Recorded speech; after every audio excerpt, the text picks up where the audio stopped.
Caramel dropped this morning at the time of recording. How we feel? I want initial reactions, Maddie. Your initial reaction to this very different song for Emergence. Let's say that first off.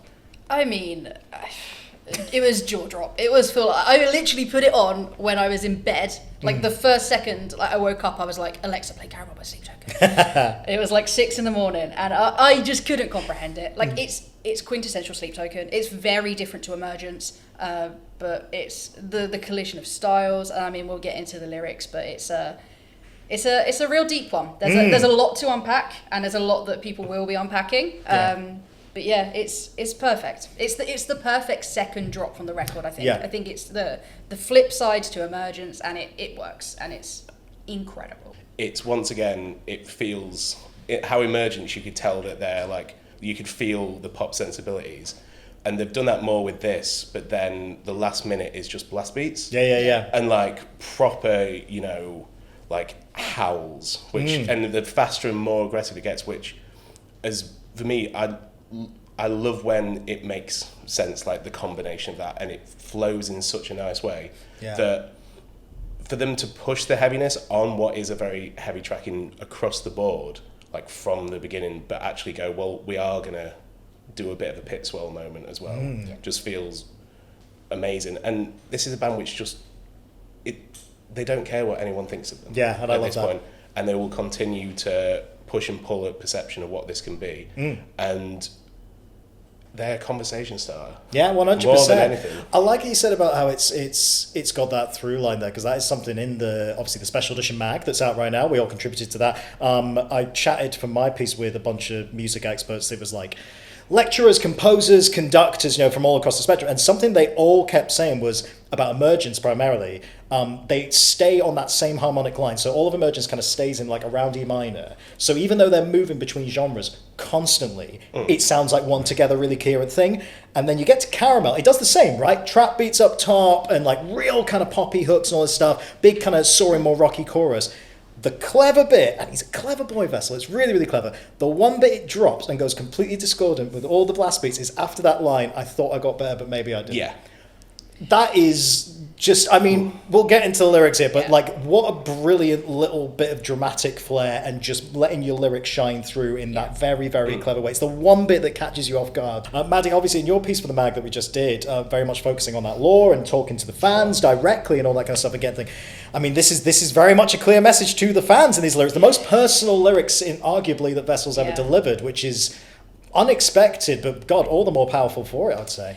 Yeah, it's a lot, like we were saying, like it's a lot to kind of get into. It's very emotional. I mean, there's a very clear kind of point he's putting across. And I mean, it kind of comes back to that reminder that everyone you see in a band, everyone you see on stage, they're human beings. Yes. They are very much people. They have lives, they have dogs, they have homes, like they're doing their own thing. And I mean, yes, they present themselves in a certain way for us to enjoy, for us to take in, for us to see them as a performer, but it is important to remember that when that all finishes, when they step off stage, when they step out the recording studio, they are people. Yeah. They go to the shop. They do all the things that we do. And when we cross that line, it can get dangerous. It can get a little bit funny. And I mean, it's difficult for any musician. I mean, even if you're one of those people who like grows up longing for the limelight, wanting to be a star, like that can still be a tricky thing to manage. But when you're someone who has made very clear that they don't want that they want to wear a mask, that they want to kind of stay away from that,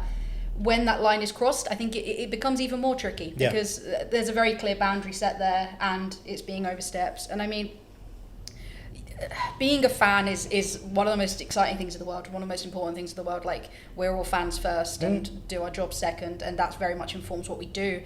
But you have to consider the impact of that fandom on other people. And I think it's so easy to forget how to do that. It's so easy to kind of just be like, I love this song, I love this person, like this person has saved my life. And that's great, that's brilliant. And like, that's the magic of music, that it can do that.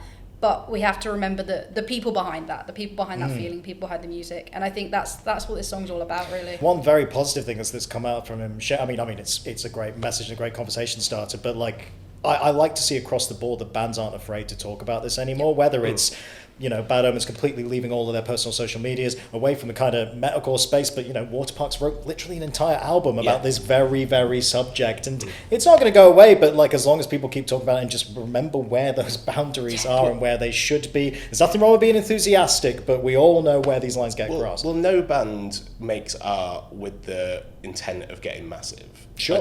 And I think even with the trajectory that Sleep Token were on, 2023 was a big old shift, and I don't think even they saw what was coming when Chokehold, like the start of Take Me Back to Eden came out, that, it went differently, and you can see that shift of people talking in a different way, and obviously I think being part of a conversation, starting a conversation and being like love or hate is huge, but for a person behind that who is looking at that, it's even harder when you are at the center of every conversation, every step you take. And what Sleep Token has always been to me is the melding of that otherworldly with humanity. Absolutely. And doing that in a way that they have, where it's very real feelings in this kind of like extraordinary core.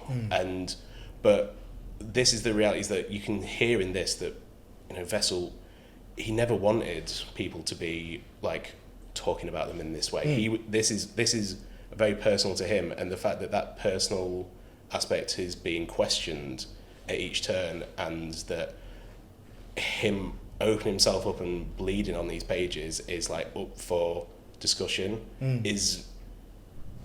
I imagine he feels it's a bit unfair. Yeah, sure. Things, you can never predict how people are going to react to your art, I suppose, and where it's going to take you. And it's just, it's interesting. But I'm so glad he's, been able to kind of lift the veil a little bit, so to speak, and actually let people in and put this message out there. And the fact that it's accompanied by like just such unbelievably well produced and accomplished rock music just makes it all the better. I will say on a lighter note as well, to finish on this bit, I am so glad that he says the word caramel in the lyrics, because I was not ready for that debate. Do you know what I mean? I was not ready. Like Americans, like you can say caramel, that's absolutely fine. But for the purposes of this song, there's an extra A. It's clear there is an extra A. Yeah. It's been pronounced. He's made it clear. It is caramel. That is what you will be singing along in the chorus. Thank God. Well, it's also I think the cleverest part of, because obviously there was a lot of discussion, there was relation to sugar, which was on Sundowning. Yes. And the way that this song works, that what happens when you heat sugar, you get caramel. But if you keep on heating that sugar and pushing it, it turns bitter, it turns dark, it is unusable, it ruins your pans. Like you're chewing that away.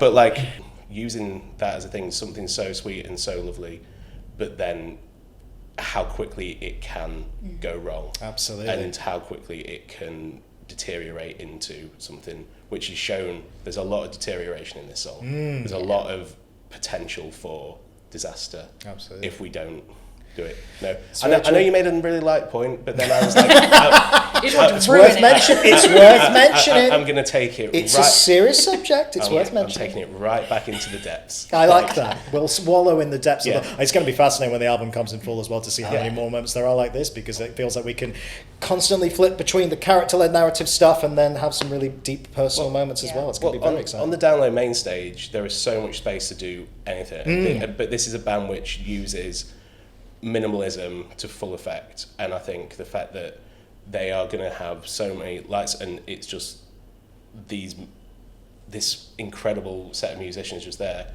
is going to captivate thousands. 100%. And compared to what people expect, when there's fireworks, when there's pyro, when there's whatever, when this is just a group of people using their music to stop people in their tracks, is why I think it's going to be a legendary kind of I mean, there was that image that I'm sure was just kind of concept art, doesn't necessarily have any inkling of what the stage actually looked like, but I don't know if you saw when the day tickets went on sale, they put up that image where it looks like the gates of Arcadia actually on the stage. If it's anything like that, I'll be delighted, but like you say, whatever they kind of pull out, it's going to be a real treat. Yeah, easily going to be a real highlight on the Saturday.